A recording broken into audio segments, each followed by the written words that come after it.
Namaste, everyone. I'm so excited, and I welcome all of you here to Chai Chats, a storytelling platform where I interview young or old South Asian folk in our local and global communities to learn more about their story, culture, and identity, all with a cup, of course, a warm, fragrant masala chai. And not long ago, I began my own cultural exploration. And of course, it started with storytelling, with looking at various mediums for which we explore our own cultural identities, through song, through dance. That's how I really got started. And so with Chai Chats, I hope we can also uplift stories of other people. And today, I'd like to welcome a very special guest. I have Anjana. She's a recent graduate from the University of British Columbia.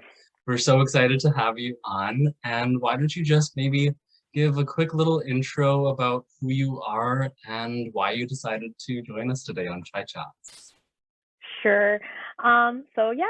Thanks so much for having me. My name's Anjana, and I did just graduate. I finished my undergraduate degree in behavioral neuroscience with a minor in English literature. And in September, I'm going to be starting my master's also in neuroscience.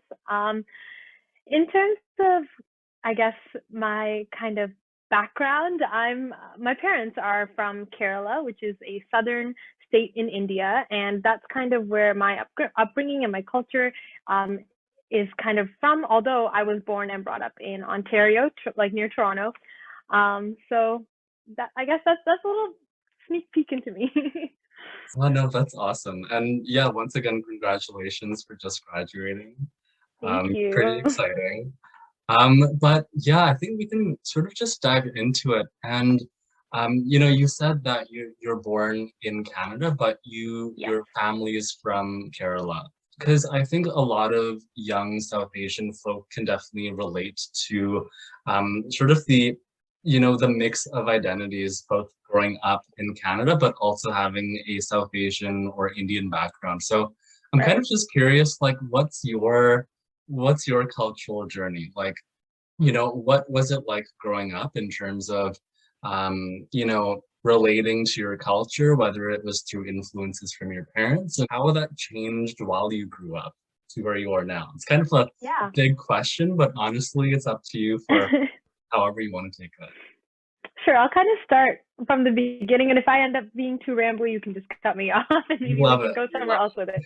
But I was born in Ontario, but I think one big influence in my life was that very early on, my mother was very strict about speaking only Malayalam in the house. Malayalam is the regional language in Kerala, and it was an absolute no go. Like I would ask my mom, I'd be like, "Amma, can I have some water?" And she'd be like, "In the like, I don't understand. I understand. What are you telling me?" So I have to like always translate it and make sure that what I'm saying has to be in Malayalam. So even just that very small basic thing of speaking Malayalam in the house and exclusively Malayalam in the house just immediately separated my two worlds. I kind of want to say like my Malayalam, like who I am as a Malayali and I like an Indian girl, and also like Anjana, who was like going to Yeah, school right yeah. before I actually realized I could correct people on how my name is said. Yeah, um, it was those two kind of identities, but I was very fortunate, I think, because my parents were really, really involved in a lot of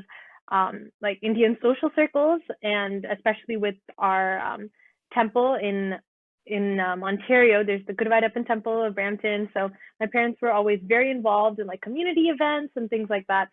So growing up in a very, I guess, active network of Malayali like people, and even like just Indian people in general, gave me a lot of access to friends who could relate on like the two identity things, and going to school and having to speak one language at home and another, and acting like, oh, my favorite food is this outside, but then at home it's another favorite food. So Totally. that kind of separation, I felt it, but I think might have been a little less for me because I did have that extensive network of quote unquote brown friends. I want to say, like, I feel like that's another thing. A lot of even just South Asian individuals often say, like, they have their group of brown friends and then their group of non-brown friends, which I always thought was hilarious. But I grew up with that huge network, and that was a lot that kept me just in touch with my cultural identity. Because with these people, we would celebrate all the festivals, especially in Kerala, festivals such as Vishu, Onam. These are harvest festivals usually. They're huge, huge things. So it was always so great to have such a family-like feeling for Uh, all of these events, even though we were so far from Kerala, right?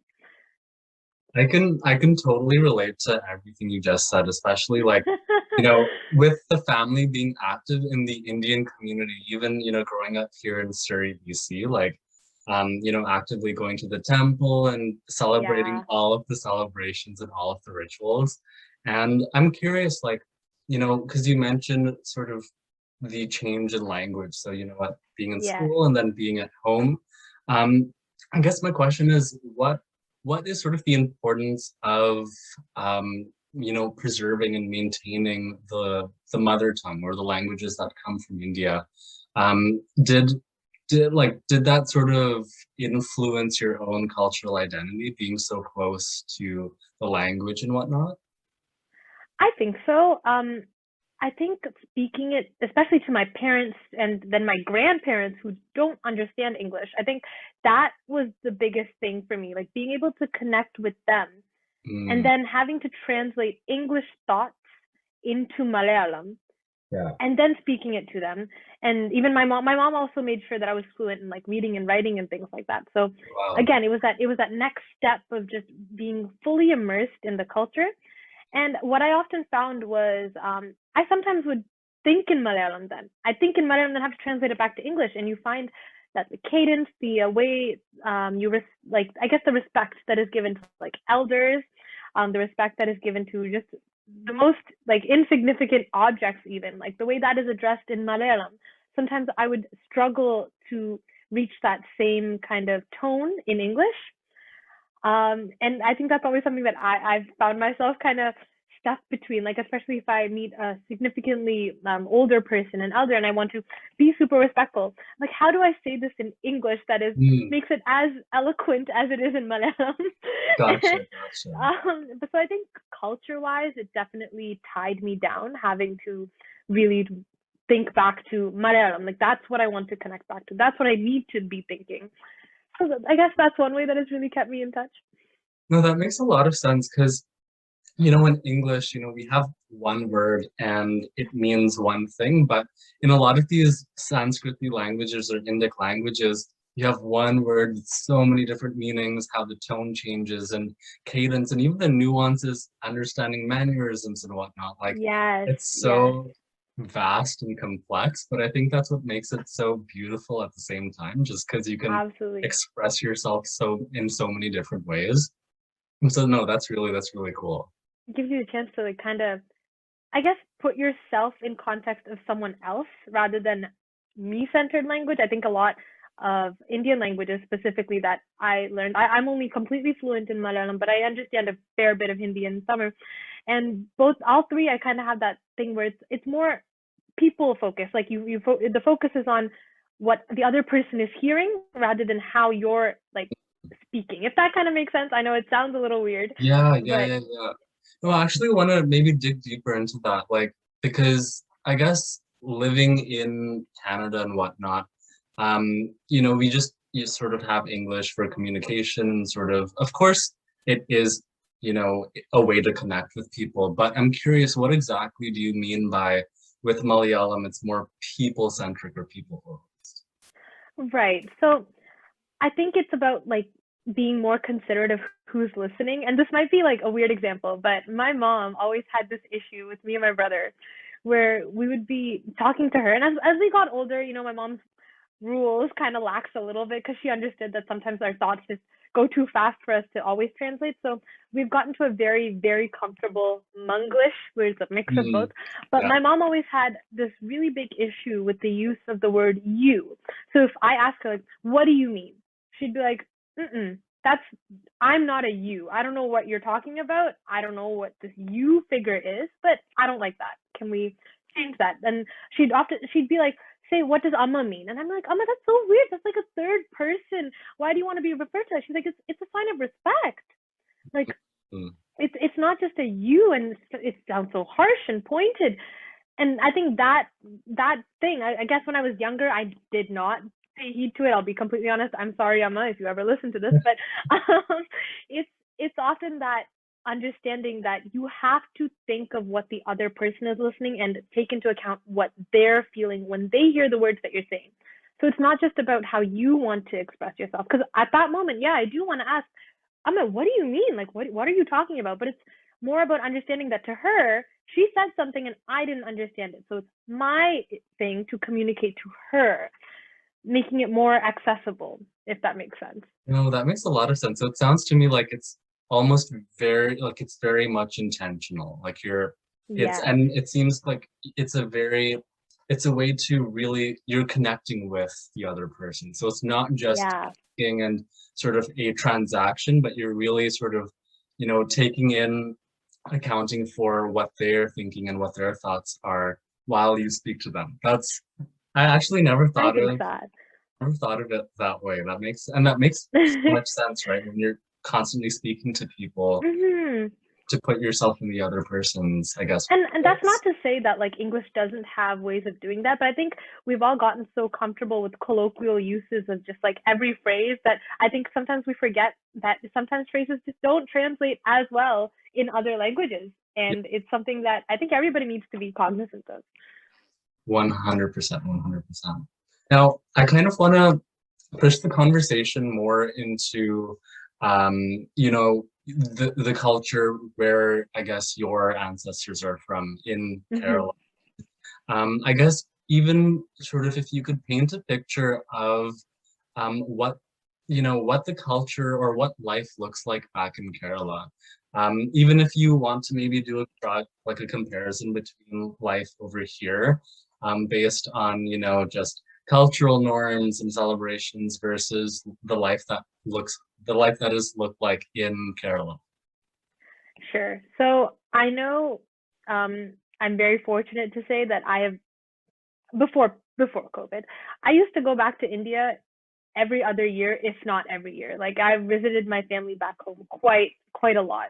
So I think a lot of major, I guess, events that would happen in North America slash Canada at this time, I've often been in India and then vice versa. So for like bigger things like Diwali in India, I've been here in both places. So I think, let me see. What's like I feel like the unity is a little different. I know my dad's side of the family is in a very, I guess, more of a remote part of Kerala. So it's not as city. It's not as I guess urban. It's definitely more of a farming kind of region in Kerala. Like there's the beautiful rivers, the long bridges. Like you see the canoes going by. Yes, The very tourist picture of Kerala. I swear, sometimes I have gone back to my dad's house and been like, I've seen an ad that was taken a right here. Like postcard. Yeah, it's it's that beautiful and it's very green. I yes. don't know if you've heard this, but Kerala is often referred to as God's own country, um, because of that precise thing. The beautiful backwaters, the tall coconut trees, the beautiful sunsets, and the rains are amazing. Um, so in the nature parts of things, I want to say Kerala just has its own special touch. I love the rest of India. I haven't been everywhere. Would love to go, but I'm telling you, there's no place like Kerala when it comes to this, the beauty of nature. And I think that's something the people there are also reflective of. They're very one with their surroundings, I want to say, especially on my dad's side. I do want to touch on that because they're very much living within nature. So my dad's house, if I can describe it, is so you go up this really long winding road of just rubber fields, like Oh, when they okay. where they harvest rubber. So you'll go up and up and up this mountain. Sorry, down the mountain, coming down the mountain, down the hill, and you keep going out until you get to what I can only describe as a village. There's no supermarkets, there are no fast food places, not even a restaurant. Like no one's calling Uber Eats in the middle of like Kannur, which is where my dad's from. But you get there, and I'm trying to like see it in my brain. It's like a brown gate and you open that gate, and it's a very long, I want to say almost a kilometer long, like gravel road. Not, and it's filled with the stones. Both sides are forests of plantains, different kinds of flowers. And you go down, all the way down, there's a little house, and that's where my dad's family lives. So that's the kind of lifestyle. When I think of Kerala, I immediately think, yes, absolutely. There's the modern city side as well. That's where my mom's side is. That's cool too. But when I think of like the essence of Kerala, I'm really thinking about that middle of all that greenery. And you wake up in the morning, my grandma will hand me like a cup of chai, and I'll sit there and I'll just listen to like the birds and just be so in nature. And the connectedness, I think, between people there is like that too. I always notice like neighbors will come by and say hi. One thing about my dad's house is like the front is open, so you can just sit outside, and like there's no really door. Just you're behind like a couple bars really. So people will go to work, you'll say hi. The fish guy who sells fish, he will bike down. You can tell him to stop if you want something. So those are what my vacations are kind of like. Oh my God, that sounds like a paradise. And the fact that that's home for, I mean, even for Yeah. you, that's another home. And um I honestly love just the whole painting, the canvas that you, because honestly, like I think when it comes to India, a lot of people just think about, the metropolitan cities and everything. But, there's so much, there's a lot more within India, right? Within sort of the greenery and the mountains, Yes. forests and whatnot. So that's really cool that well, first of all, thank you for sharing that with. No, of course, yeah. It's super exciting. I know there's like, it's kind of just like Vancouver where there's lots of things filmed. My dad's house, there's like a Mm, river. Me and my brother like to go there. But there's like some like Malayalam industry movies and stuff filmed there too. oh So it's yeah, it's just another point. I love that. And I guess so when it comes to Malayali culture, because part of my exploration, even last summer when I first began discovering Hinduism, but even India Right. at large, and how, vast all of these different cultures are in terms of the language, of course, food, cuisine, art.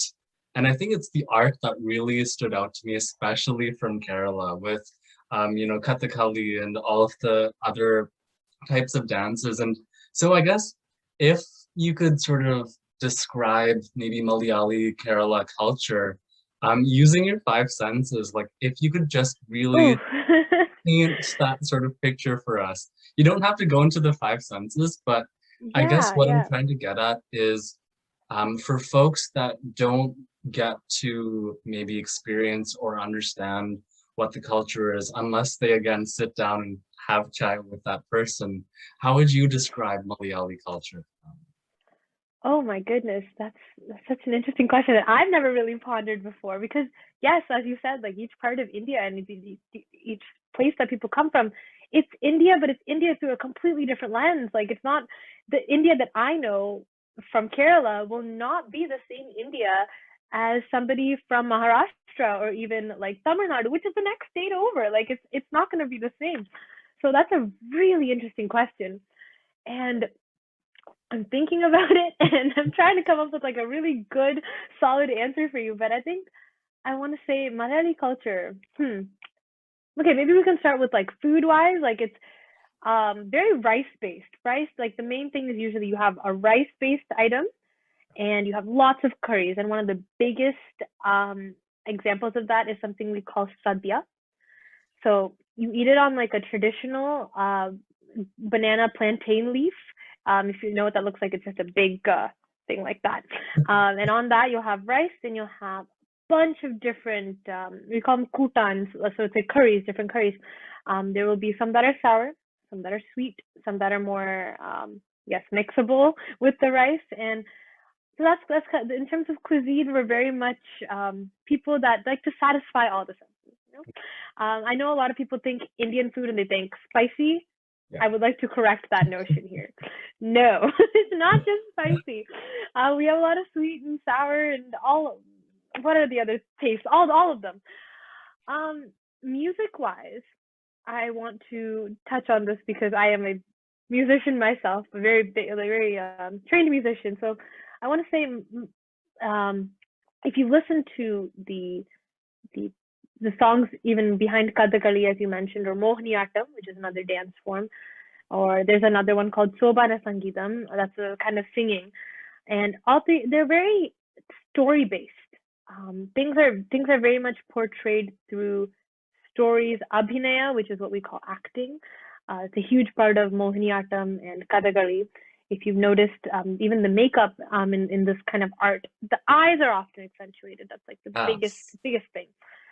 In Kathakali, the face is made bigger, and all of the, I guess, eyes, ears, nose, all of these organs, they're amplified so that the performer can then express the story more clearly to the audience. So even the smallest movement of the eyebrows, that's something that Kathakali artists are often trained in. So in terms of art, I want to say one thing that varies is rather we're moving away from aesthetics and more towards the quality of the story, the essence of the story. I think that's one main difference I've noticed. And that can be even seen in like Keralite clothes. So Okay. the traditional Kerala colors.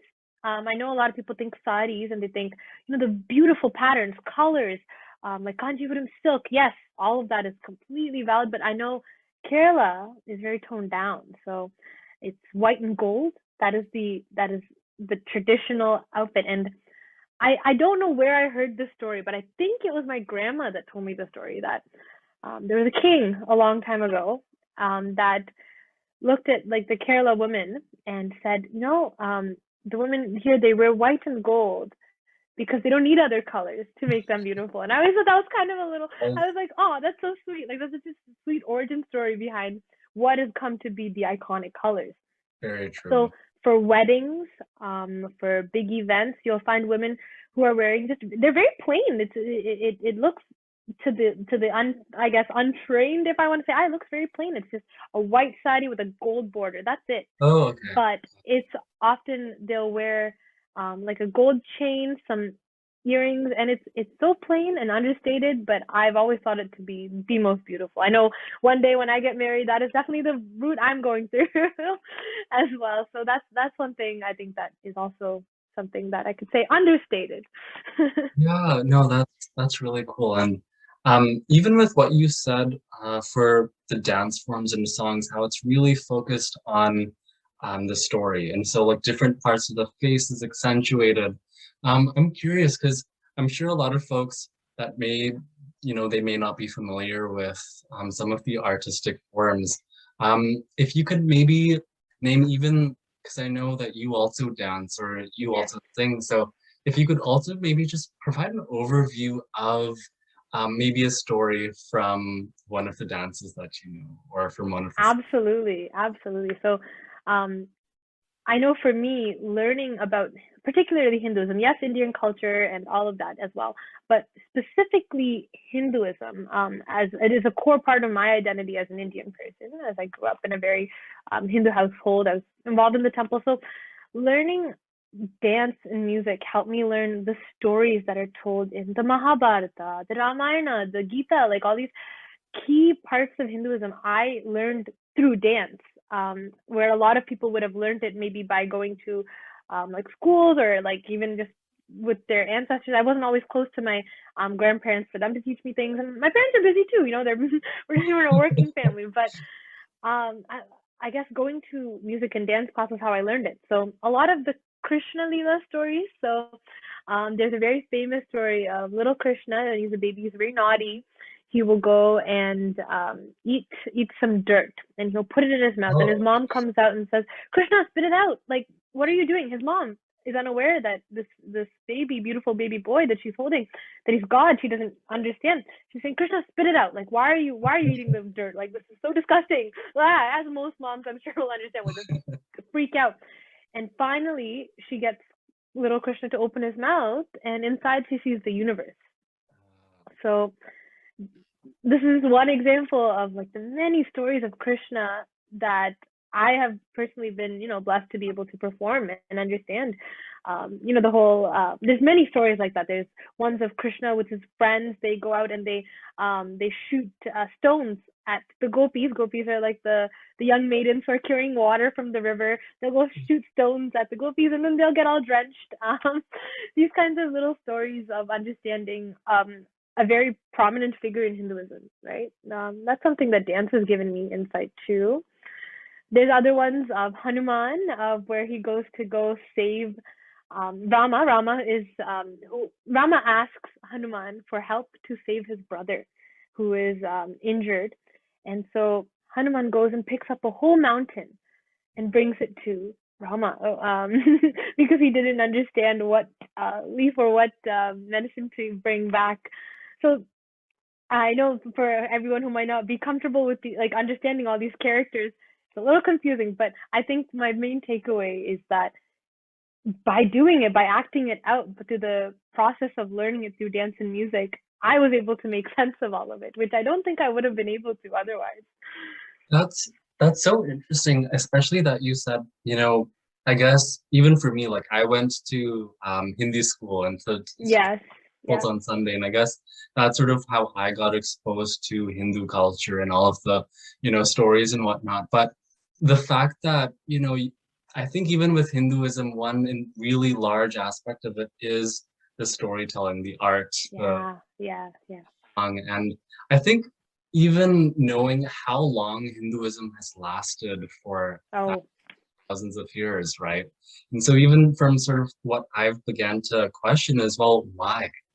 And I think that sort of comes back to, even with the essence of chai chats, of storytelling and really how we communicate to each other, whether that's through our expressions or through gestures and whatnot. It's all very, very intentional. So it's really interesting that I guess, that was sort of a venue for you to explore Hinduism. Absolutely. Like music and dance, I mean, I grew up in a household that was a core thing. Like my parents knew as soon as I was born, I would be trained in classical Indian music and dance. That was not a question.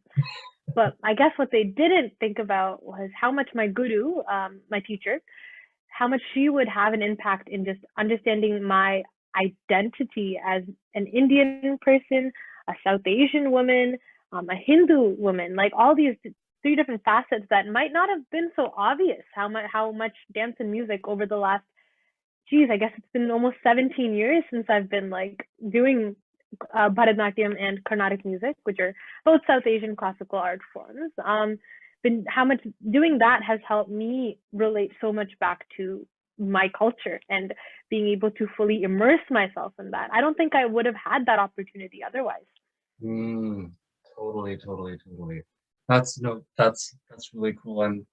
And even within sort of your Hindu identity, what are some of the things that you've taken from, I guess, Hinduism, and how have those things transformed or even changed your life, maybe for the good, or, if you could just describe what those sort of things are that are often unspoken or not really talked about within Hinduism. Yeah, absolutely. So I think and this might be a hot take, I'm not quite sure, but I know a lot of times Hinduism is referred to as kind of a religion, and it is a religion, but I often like to think of it more as a way of life because it describes so much about balance within oneself. So whether that is what you put into your body, how you move your body, these are things that are given to us. They're tools that are there for our taking. And I think from these tools, the main thing that I've learned is all about balance, whether that is balance with what you eat, balance with what you do, balance with mind, body, spirit, taking time to not only take care of your physical self, but your mental self.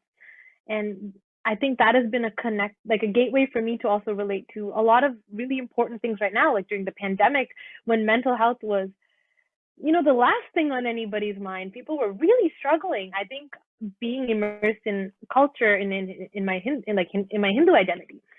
I think looking back, a lot of times I did take the time to check in with myself and be like, all right, spiritually, am I okay? getting up every morning and doing these things because that is just how I'm programmed now, or am I actually enjoying this? Am I taking the time to appreciate 100%. what I'm doing each day?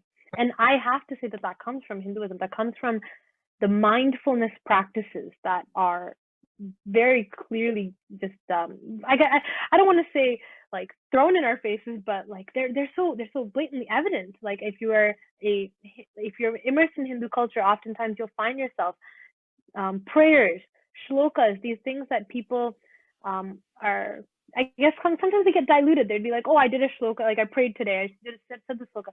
But oftentimes what people forget is that in those 4 sentences that the shloka consists of, you do have to just close your eyes and center yourself. And that's the main part of it. It's not necessarily that you're saying the words right or you're even connecting to the quote unquote right God. Yes. Take all of that out. But it's about just taking the time to check in with yourself and center yourself, connect to something outside of just what's going on in your physical realm.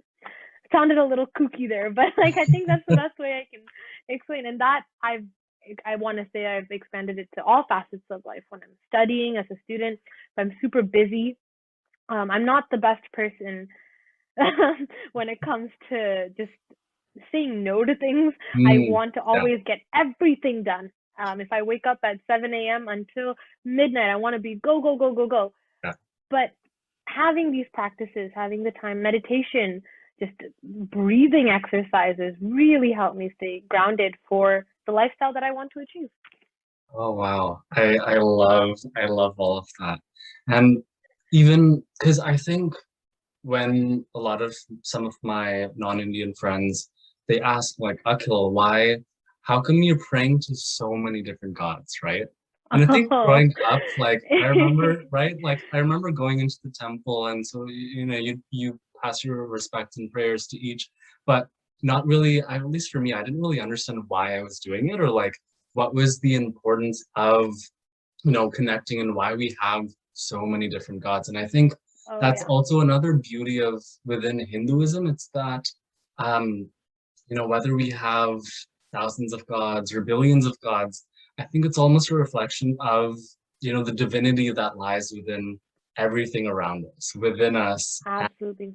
With outside the world. And so I think that resonates in terms of how when we see each other as divine beings, almost how that also sort of brings about a certain sense of even gratitude and appreciation, right? So I think that's sort of another, maybe a small tidbit of what I guess having more so connected with Hinduism, bringing those values more so into my life. So absolutely, that like the I like what you said about like the divine being and everything being a really core aspect. I honestly, yes, a lot of my non-Indian friends will get confused because I have this thing that it came from culture and then practice, and then later I understood the meaning of it. But if I accidentally step on a book, or if I accidentally kick something, I will take the time to touch it and just like pay my respects that I did step on this thing. My friends will look at me like, are you okay, bro? You're good. And I'm like, no, I'm fine. I'm just like, I do it so instinctively now. But I think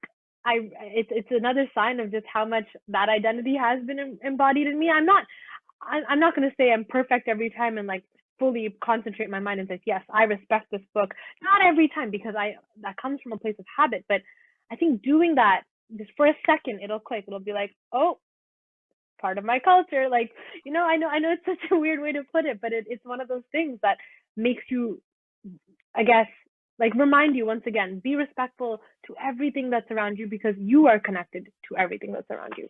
That's you put it so beautifully. And I guess I'm also sort of curious because when we say Hinduism, I think there's no one way to define or just to describe what Hinduism is. But I guess sort of in your own words, based on, again, the practices or the values that you hold true to yourself, how would you describe Hinduism to someone? So this is, I'm sure, as you know, it's a loaded question, because I think so many people have spent years trying to figure out that question for themselves.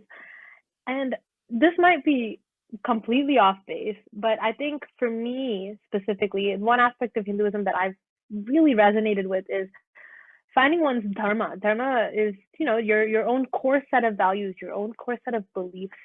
And one beautiful thing about that is that you can define it yourself. Your dharma is something that you can find, and what you believe in, your dharma may not be the same as somebody else's, right? So I think for me to describe Hinduism would be it is finding your own set of principles that bring you balance and following it. Mm. I've spent a lot of time, not a lot of time, I spent a couple weeks at an ashram when I was volunteering in India. And one thing that one of the swamis there, I was listening in on a lecture, and he was saying Hinduism often gives you so many icons. It's like a computer screen. It gives you so many icons, but you click into one, and you're all reaching the same place. You're all reaching that one focus point. Let's just say the internet. I'll make it simpler. If you want to reach the internet, you can go via Google Chrome. You can go Firefox. You can go Explorer. Is that, I don't know. That You can go exists. through all of these other ones, and that's kind of how it is. Whether you practice your dharma, whether you practice Sanatana Dharma, which is another word for Hinduism, whether you practice that through mindfulness practices, whether you practice that through puja, whether you practice puja is prayer, and or whether you practice that just by being a good human who's putting out exactly what they want to see return to them, their karma into the universe. These are all still ways to reach the divine. So I think that's my like really rough TLDR version there. And I I, know by no means am I an expert. This is just things that I have taken, I guess, over my life. but I think that's almost a perfect reflection of Hinduism in itself, because again, as you said, it's one's own sort of journey to how they, wish to connect with themselves, but also with Hinduism, right? I think even within Hinduism, there's no necessarily one definition or one way to No. practice it, right? Whether you get it wrong, get it right, get it, 60% of the time. I think that's something that sort of struck a chord with me, because I think growing up, I felt like I sort of had to be a certain level of Hindu to be Hindu, if that makes any Mm-hmm. sense. And Right, then right. now No, it's that's like, right, no, like you yeah, don't, that's something my friends was like. We've had conversations about this where, again, I come from a little more of an immersed background, so I always felt very confident. Like in temples, we'd have satsangs and bhajans, and I mean, not to be me, but I've always been at the center of that. I've been the person that wants to lead bhajans, and my friends have always been like, but how do I, like, I don't know if I want to do this because what if I'm not pronouncing the words right, or what if I'm not singing it right? And I'm like, but that's not the point. Like I was also cognizant of that. I want to say in like middle school where I was like, maybe this isn't for me. I don't want to be Indian anymore. I think a lot of people have had that phase. I did too. I went by Jenna for a little bit. It was entertaining. But I think a big part of Hinduism in looking at whether you're doing it right is that that's not the point. The point is that you are putting in effort. You are mindfully devoting yourself to something. I think that's the main part of it. yeah, 100%, 100%. And now I sort of want to talk more about, the revival of Hinduism and sort of these practices and traditions, because I think one thing that sort of we can sort of all agree upon is how rapidly, we're globalizing, and, we're shifting towards technology, and how in so many great ways we're advancing, but, how that also influences how we connect with people. So I'm curious, what's your take on the importance of reviving, whether that be Hinduism or, different, parts of storytelling, art, and looking at temples and whatnot. I guess my question is, what's the importance or the relevance? Why should we be, looking at the revival of not only Hinduism, but even indigenous cultures, perhaps across the world? Yeah. I mean, you're right. We're becoming a huge melting pot when we think of it. Like, we think of generations. Like, I'm definitely not as completely aware of everything in my culture and my religion as my parents. And I know Yeah. almost any other first generation child or a child of immigrants, whether it's here, we lose teeny bits. It seems like every generation that passes, which is all the more reason for us to go back and think about where we came from. Because as much as I love the idea of being able to connect with every culture, every religion, and that is so important. Let's take the good Yeah. of everything and bring it together. But I think a lot of times, um, to realize truths about where you come from, it is it is so essential to think back to where your ancestors are from. And I know that might not make sense. I think if you've always been very centered in your identity, you've always had a great idea of where you belong and what's going on in the world. But I think for me, it's always nice to just look back and say, this is my mother tongue. These are where my family has come from. This is the ancestry of the land that I am from. And those things hold value in our heritage. And that's learning that is what's going to allow you as anybody to contribute to society then, right? Like when we think of this melting pot, the only reason I think we can call it a melting pot is because everybody's coming from different places. Everybody has something else to offer. Yeah. And it would, yes, it would be ideal if we all got to one place. I think that's a beautiful idea. But that beautiful idea has to come by taking the good from each part. And we're only going to be able to understand that good of each part if we think back to our traditions. Mm. So we're building a cohesive picture of a mutual understanding. I know sometimes it might not seem like it with what's going on in the world, but I do hope that one day we can look back and look at all the good parts of Indian culture, look at all the parts of other Asian cultures, North American, like indigenous cultures, and bring that all together for a more unified approach. Because Yeah. oftentimes we have a lot of the same things. Yes. Yes. Very true. That's it's interesting because you say, bring apart the good things, right? But also recognize where do those good things come from? Because I think also with it sort of goes back to, even just, daily prayers or the things that the traditions, right? Of knowing, why we have these, why we're doing the traditions, why have all of these things existed for as long as they have. Um, Yes, yes, yes. that's huge, and it sort of almost, allows us to completely and fully understand our past, our ancestors, and the significance why they have been practicing for so long. So 100%. very, very interesting. It's not, it's just like if I can teach somebody the words of a poem, that might make sense to them at first. But if I can't teach them the meaning behind the poem, that poem loses significance. So the message to be carried on, you have to understand the meaning behind it. So that's just something I've always thought of, especially when as a child, I learned all these shlokas from like Hindu culture, from my grandma, from my music teacher. I learned so many. I'll be honest, I understood none of it. I was like, okay, these are words that you want me to say, and when I say them right, makes you happy, good for me. But later on, you start understanding the meaning of what we're saying, what we're conveying, what we're putting out into the universe, right? Love that. I'm curious now. Would you be comfortable sharing a sloka that I guess really resonates with you, and even describe what the meaning is of that shloka, or Oh, anyone so a lot who's of them are in listening. like Sanskrit. So, and I am not completely well versed in Sanskrit. I do have an intro course because of Carnatic music. Um, but one I guess that I really like, because it goes back to that picture, kind of just explaining, I guess, painting a picture of um, the goddess that the sloka is describing.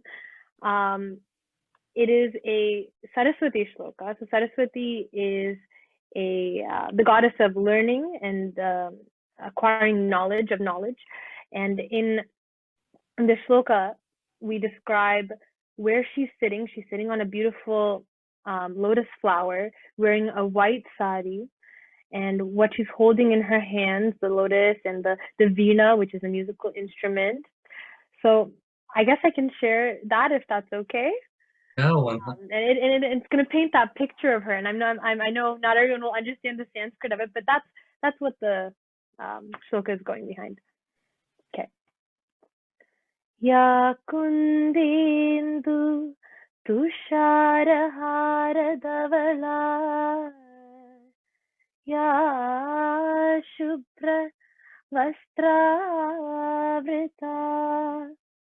या वीणा वरदण्डमण्डितकरा या श्वेत पद्मासना या ब्रह्मा अच्युत शङ्कर प्रभृतिभिः देवैः सदा पूजिता सा मां पातु Saraswati Bhagwati निशेष्य जाड्यापहा. Thank you so much. That was really very, very, very beautiful. Very beautiful. And I mean, myself and everyone else, we're all honored to hear you. And so you mentioned the shloka is sort of painting the picture of Saraswati. And sort of, is it supposed to be sort of like an imagery kind of piece, or? It is. Yes, it's very much.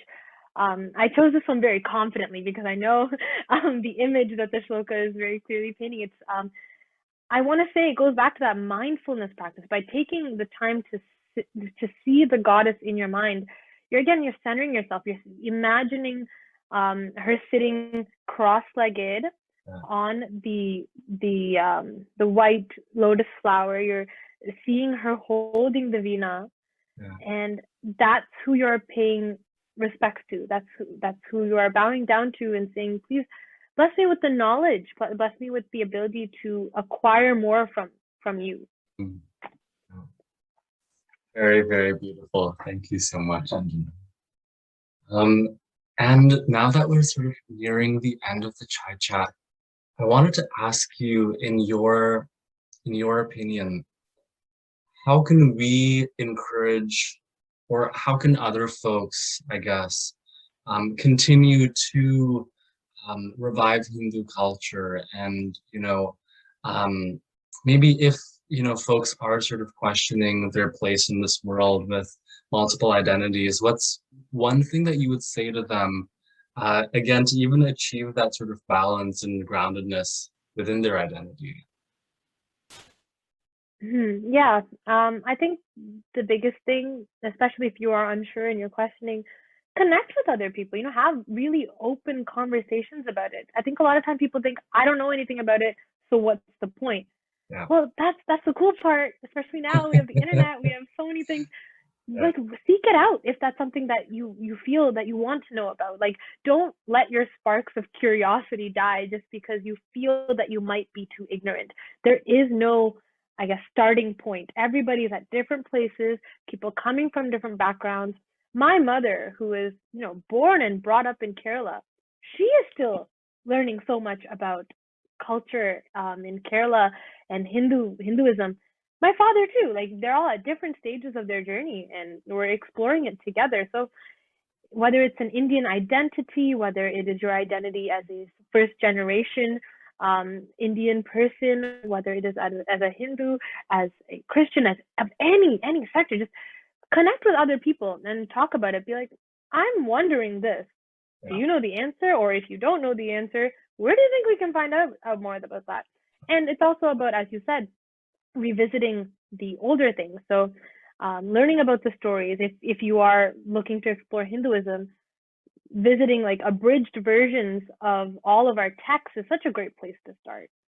And that goes for, I think, any culture. Revisiting your scriptures, the stories of your ancestors. That's always a wonderful place because you never really know where it's going to take you.